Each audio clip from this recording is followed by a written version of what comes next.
Mufasa Bros. Welcome back to the channel, guys. I'll be here with Bronson. What's going on? We got Justin in the back playing, but he's kind of far. We got a special guest today. We got a deck profile. It's been a minute. What's your name and what deck are you playing? My name is Alec. I played a deck called Cardboard Goes Sideways, question mark. It's just Amber Steel aggro, and it did what it needed to. So our man's Alec here, topped a big tournament over the weekend. What is that tournament called? Because it's kind of long. I don't want to butcher it. The Nexus, Lone Star, Waco, 5K conglomeration of words. So it was a 2-day event. It was a 5K on Saturday and a 5K on Sunday. Yep. What place did you get? So on the Saturday tournament, I ended up in third place technically because of my placings, but I lost in top 4. But I couldn't play in the Sunday tournament, unfortunately. Oh man, oh man. All right, so we're gonna get this deck profile started. Let's get it. So we playing Amber Steel. Amber Steel. So starting out with 4 Auroras. I mean, this card was just insane, and not even for just Aurora into Tiana. I think the even more disgusting play is being able to go Aurora into Mulan for free the next turn, cycle a card, and then play 2 more 1-drops and have 4 characters going into turn 3, or just a Troubadour right next to it. That's nasty. So Aurora. Oh, those are beautiful. Are they all shiny? Yeah, they're all shiny. Man, I need some more of the epics. Is that what the rarity's called? Yeah. Yeah, I need some more of those. Got 4 Mulans. Clutch card. That's a really good card. The deck runs 19 uninkables, so being able to cycle those out when you need to is really, really nice. 4 Daisy Duck, obviously just incredible. I mean, one of the best cards in the deck, just puts so much pressure on early. You open 2 of these and you're like, game's probably over. Yep, I've been on the other side of that. It's not fun. Yep, no. And then my least favorite card in the deck, only because I misplayed with it and it cost me my top 4 match, is Rhino 1-drop. So good all weekend. There was a moment on stream in the top 4 game where I think it was turn 4 technically. I drew for turn. I had a Nala, a Strength, and a Rhino against Blurple, and I was on the play, had a really good start, and I overvalued the Strength of a Raging Fire in my hand when all he had on board was a Madam Mim Elephant. And I should have just played out the Rhino 1-drop with the Nala and inked that Strength, and then just I literally would have won the game off of that, but I didn't, and it cost me the game, unfortunately. Those are the 1-drop characters. We got 3 Fire the Cannons to round out the 1-drop slot. Fire the Cannon. It's been in and out, Yeah. and it's finally back. People realize how good it is. Man. It's essential in counterplaying. This is Vanish characters are a thing now. Mirrors hit their Aurora. Is there any cool plays that you hit with Fire? I mean, Or just like you ones? said, any Vanish character, this card just deals with the threat that would normally be there. Eniago instantly cleaned up. Against my red-purple opponent in top 8, shout out to Kapu, crazy cool deck.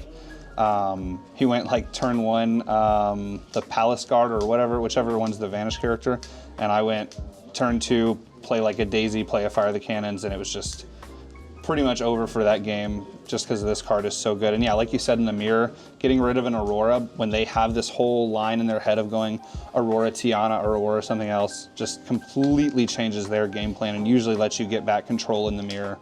All right. Any analysis reports on this, Bronson?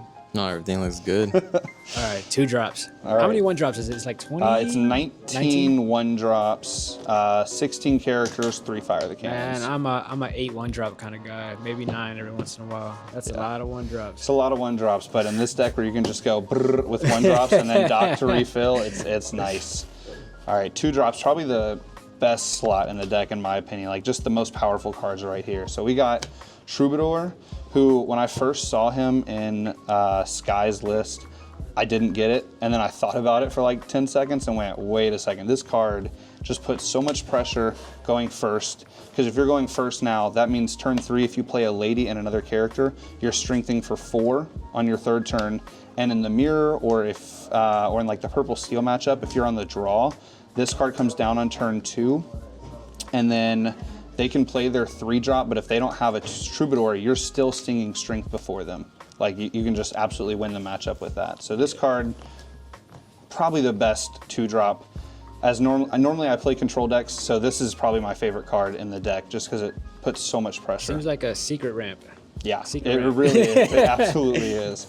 And then Nala, when this card was revealed, I was like, okay, 0/3 basically, that quest for 3. I mean, that's good, but how good can it be? This card's insane. I mean, this card is so nutty when you back it up with a bodyguard, a penny to basically give it another resist. Of course, Tiana. I mean, this card is just ridiculous. It's a piglet that just, it feels like, is really, really hard to kill. So good. Penny was one of the most clutch 2-drops all weekend. There's so many times where I'd look at my opponent's board and do the math of what they could do, and then just adding resist 1 to a certain character would make it impossible to kill on that next turn, so it's netting me extra lore every time. I mean, this card was way better than I expected all weekend. And Rhino is always like a wrench in the plans. Nasty. It just ruins the math Nasty. and makes him think a little bit, kills the lines. Yep, this That's so annoying. A lot of times, if I would have like, if I'd be on the play with a good starting hand, I would go like Daisy or a 1-drop, Nala turn 2, and then turn 3 they would have like a Captain Hook if it was like a purple steel opponent, thinking it's free for Nala, but you can go Penny and another 1-drop, and now your Nala is unkillable from that Captain Hook. And safe for another turn. Yep. And 3 questing that early is so hard. It's to stop. disgusting. Yeah. All right. What And then we of got? course, just the best card in the deck. It makes it all work. Doc. Yeah, I regret not picking up a playset of foils when it got released. Yeah, facts, man. I know. Because it I went wish under I the had 'em. radar for a long time. Yeah. What was it? Set 5? Yeah, I mean, I think this started seeing real play in set 6, but then really, really took off in set 7 when this deck kind of became more relevant. So, but this card is just the best card in the deck. Yeah, saving no the question. best for last, definitely for the 2-drop, right? 3-drops, Tiana. I clowned on this card so long until Brawl rotated out, and then it's like, what can really get rid of her if you're not able to play red? Because Sisu's probably the best answer, but not many people are playing red right now. This card's just insane. You see 1 of this, you feel good. You see 2 of this, it's like the game is over unless they have double into the unknown. Is this one of basically. those you keep in your mulligan no matter what, or do you still kind of alter your hand? If you are going second in a matchup where you really need to fight for the board, like Purple Steel or Amber Steel Mirror, it's not a keep. It's always, to me, a keep if you're going first. And then if you're against Blurple, it's a keep going first. Green-Blue, I probably mulligan it no matter what, because this card's pretty bad into Green-Blue. Okay. But yeah, I mean, if you're going first, almost always keep this card, because it's just, it makes it so difficult to get rid of the other characters on your board. Lady, obviously insane. I mean, the line of just going Troubadour and then Lady in a 2-drop and strengthening for 4 on turn 3 is disgusting. Yeah, that card. Playing stuff for free is never bad. It's always going to be good. So. Coming from Yu-Gi-Oh, it's just one of the only special summons we have in the game. That's literally what it is. Yeah, Yep. special summon. Yep. Yeah, I remember reading this card when it got announced and was like, that's the card that's going to make me play aggro, because that effect is so cool. It's And like sure enough, Constellar Paladin. Is that fact, what what's it called? Pleiades Pleiades? bounces back. I don't Constellar know. Pleiades. Is that what it is? I don't know. I don't know. It's Extra been too normal long. All right, 3 Pete. Just because green-blue is so prevalent now, you need something to. He's back. Yeah, He's back. You need something to save yourself from an under the sea turn. I only faced 1 this weekend, and it was my only loss in Swiss because it was my first round. I thought the tournament was over. I was like, all right, I lost first round, GG's. But in game 3, I had to ink this. And if I would have just been less greedy and inked the Lady in my hand and saved this for 2 turns later, I could have stopped the Under the Sea and quested for game before he could do it. So I learned. We're figuring it out, but got to be less greedy in that matchup, I think. You think 3 is a good number, or that's worth playing 4 of? I could see myself bumping it up to 4.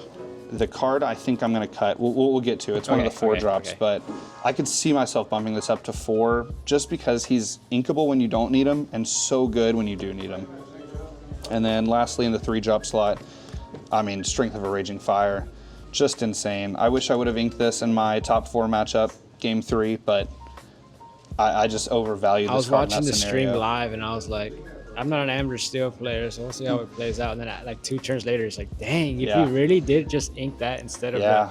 a lot of more experienced players are probably like, oh, he should have done this. I mean, I did it immediately. I didn't realize it till like 2 turns Yeah. later, and I was like, oh, that's where. No, because I was looking at my hand of Nala, Strength, Rhino 1-drop, and I was like, I remember thinking to myself, this Strength, if I have this many characters on board and I draw like a dock or something, next turn can take out that Rhino. That's what I was thinking, but as soon as I did it, I was like, yeah, but the pressure of an extra Rhino is important. But what I missed in that moment of just, I was going too fast, is that the Rhino could have reduced the Madam Mim Elephant down to 2 Strength, and so it wouldn't have been able to take out the Daisy that had 1 damage on it. And I missed that. I think the stream was like, yeah, they've been playing for 10 hours. It wasn't that. Anytime you play in camera, you misplay. I was guys, stressed. Yep. All the commenters, please be nice to us on stream. Once the camera's on, you get on stream, you're like, if you're not a pro, it's different. Yeah. It's hard. I've been there. Yep. Yeah. So maybe things could have been differently, but I still think there was merit to keeping Strength there. But I mean, he also had an incredible run out. Like, I mean, the 1-drop into, I think it was a Tipo into Madam Mim Elephant is just one of the best ways to deal with this deck, and so it was going to be a fight either way, but 4 drops. Hold on. Oh. Any analysis report? What you think, Bronson? It looks good. I like the Pete. I like seeing the Pete in this deck. All right, here's a more important question. Promo or regular set 2 foil? Promo all the way. You crazy. I I do the would set say 2. I'm a set 2 guy. I think set 2 foil looks nice. I like the rainbow foil at the bottom. Yeah, that's pretty nice. Oh, I didn't sure. even notice that. Nah, That is I'm still a pretty set 2 cool. guy. All right. I'm normally enough with the shinies. I'm normally a playset guy, so I got to get 2 more of these soon. All right. Comment below 4 which one, drops. set 2 or promo strength. You guys let us know, and Right we'll see who the winner is. All right, and the 4 drops to round it out. Pluto, I mean, insane all day. You go a run out where you hit Tiana on 3, Pluto on 4, and it just feels so nasty because now they have to figure out how to attack into this 5/5 bodyguard and pay the 3 for Tiana, and it's just disgusting. How many times do you see that curve? Not too many times, mostly because it's not as good on the draw, and I was on the draw a lot. I won 2 of my die rolls, so better than not winning a single die roll, but I had to fight on the draw a lot with this deck, so I have an appreciation for Troubadour into Strength more than normal. But no, Pluto was still an incredible card. A lot of the times it would be like later in the game, and I would have my board, and I'm like, man, I don't know if I can quest next turn. And then I would draw like a Pluto off the top and go, I can definitely quest this turn. I'm going to slam this Pluto down and quest out. So pretty nasty card. Rhino Shift Line, I mean, just a mirror breaker of a card. I made a super huge misplay in my round 5 where I was on the play. I went turn 1 Daisy, and he went turn 1 Baby Rhino. And I don't know what I was thinking, but I quested with Daisy, and then he went turn 2, Shift Rhino, challenge Daisy, and I was like, yeah, I don't know. I don't know what I was thinking. I'm stupid. But it ended up, I had a good enough hand where I was able to still claw back and win that game, and then win, obviously, that matchup. But that was one of my dumber plays. I was like, yep, that was stupid. I know that. And lastly, the card I literally did not play once in the tournament and will probably cut, but it's such, Hold on, it's such a good card. Don't show me. A 4-drop? It's definitely not Rapunzel. 4-drop. What's a good steel or Amber 4-drop? I'm drawing a blank right now. What? Sven? Oh, you knew what it was, Bronson didn't you? called it, yeah. I mean, it's such a good card. I think it may have just been this tournament. It never came up for me in the right scenario, probably because it's at 2. So the couple of times I had it in my hand, I inked it. But, I mean, when it works, it works. It's really, really good into the mirror. Like, if you're going second in the mirror, you can ready their Tiana, and then you can attack their other characters if you ready their Tiana. So that's pretty important. You can ready their Pluto, stuff like that. And then into Blurple, it's just a really good 4-drop to ready like your Nala back, so they have a hard time dealing with it, and it quests for 2. So I'm on the fence about cutting it or not. I'm not sure. We'll see. It was just gonna take one good game for you to be like, yeah, that's It's why back. I play it. It's back. Yep. Yeah, I saw someone playing pretty much in the same slot. The deck was card for card this, except for instead of the Spins, they were playing 2 of the 3-drop Lilo that it gives everything Challenger Okay. +2. I might try that, Another card to especially help with on the draw. green yellow, the dog deck becoming as prevalent as it might be. I think that card's going to be important into the dog matchup. So I might try that out. Man, that's a very pretty much perfect deck. I don't know. I'm not an Amber Steel player. I but mean, if you've gotten this far, you probably have realized this is card for card Sky's list that won the week before. And normally I'm a huge innovator in deck. I love deck building. I love like thinking of creative ways. I saw this list and was thinking about it, and I was like, there's nothing that I want to change. Like I really think Sky kind of figured the deck out to its fullest potential. And so that's why I was like, I'm gonna run it this weekend. just chiseled it to perfection. Yeah, I mean, it felt clean all So weekend. shout out Sky. Shout out. He did win a tournament recently. I just didn't look at the deck list like card for card, but Yeah. I did know it was an It Amber was Steel. this. I mean, bro cracked the code, and it was successful this weekend. I think I was the only Amber Steel in the Saturday top 8. I think there was 1 or 2 in the Sunday that I wasn't playing in, but yeah. Also, what's his name? Guy who got 4th, Chris. I'm really bad with names. Chris Baxter. Yeah, Chris Baxter, also a Houston player. All the Houston guys were very supportive of each other all weekend. He also got top 4, so shout out Houston. Shout out all the Houston players that won top. Hit me up. I'm looking for y'all. I hit y'all up on Discord. Where y'all at? Yeah, hit him up. His purple steel list was I was watching him really on stream cool. too. Yeah. His Once I deck list was sick. Once I saw the Maleficent drop, and then the little squirrel dude from the Dumbo. Bucky. No, was that no. Bucky was in it. I think maybe I'm You know wrong. what it is? Is the evasive that gets an extra lore Yeah. when you have an evasive on board? Oh, Timothy Q Mouse. Yeah, I love that deck. I saw love the that little card. mouse come out, and I was Yeah. like, "What is this dude playing?" Then Nala, I'm like, "This ain't normal purple still." Yeah, no, his list was sick. He was cooking. Yep. All right, so we heard your dumbest play of the day. What was your best play of the day? Let's close it out on a positive note. Yeah. My best play of the day. Let's see. Let me try and get some memory coming back in. Honestly, it all runs together. It gets to a point where you're like, it was probably, I don't know if this is a play or just lucky. This is what it was. But I was playing against same guy, round 6. It was a mirror match. And I had emptied my hand, kind of like, Amber Steel deck does. And it was like, I was in a good spot, but a dock would definitely like seal the deal for the game. And he was like, "Are you out of cards?" And I said, "Yeah, but there's a dock on top." And I said it really, really confidently. And then I drew for turn. And the way that dude slammed his fist on the table when that dock came down, I will never forget. Shout out to that guy. Sorry for ripping that dock. Sorry for having the perfect hand game 3. We've all But been there, man. GG's. It's part of it. All right. Yep. Thanks for tuning in, guys. Like, comment, subscribe. Keep tuning in. We'll keep pumping these deck profiles out. Also, check out the streams when we stream Tuesdays at Omega Gaming. Any last words? Any shout outs you want to give? Just thanks for having me on here. Shout out to Team Inkatink.